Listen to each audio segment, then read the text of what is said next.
এই ইন্টারনেট বন্ধ রাখার জন্য সরকারি চিঠি নথি উপাত্ত আমরা সবই ট্রাইব্যুনালে জমা দিয়েছি। আজকে প্রসিকিউশনের পক্ষ থেকে চার্জ হিয়ারিং সমাপ্ত হয়েছে। আগামী 15ই জানুয়ারি অর্থাৎ বৃহস্পতিবার আসামি পক্ষের ডিসচার্জ হিয়ারিং হবে। তারপরে অভিযোগ গঠন হবে কিনা সেই সিদ্ধান্ত ট্রাইব্যুনাল নেবে। প্রথম দিকে ইন্টারনেট স্লো করে দেওয়া হয়, তারপরে সম্পূর্ণ বন্ধ করা হয়। এরপরে আমরা এই মামলার আসামি জুনায়েদ আহমেদ পলক সাহেবকে দেখেছি, অসংখ্য তার স্টেটমেন্ট আমরা জমা দিয়েছি। উনি একবার বলেছেন ইন্টারনেট বন্ধ হয়নি, ইন্টারনেট বন্ধ হয়ে গেছে।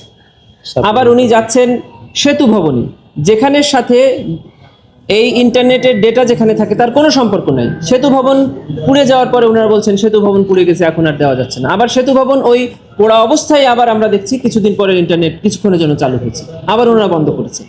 এই কথোপকথন থেকেই দেখা যায় যে ওনারা পরিকল্পিতভাবে বন্ধ করেছিলেন। তারপরেও আমরা তদন্তকালে এমন কিছু সরকারি নথিপত্র পেয়েছি যাতে পরিষ্কারভাবে দেখা যাচ্ছে যে তারা সরকার এই সময় সিদ্ধান্ত নিয়ে বাছাই করে যে কোন কোন অ্যাপস বন্ধ করলে তাদের মধ্যে যোগাযোগ বন্ধ থাকবে, মানুষ এগুলো জানতে পারবে না, সেগুলো পরিকল্পিতভাবে 8টি অ্যাপস তারা বন্ধ করেছিল।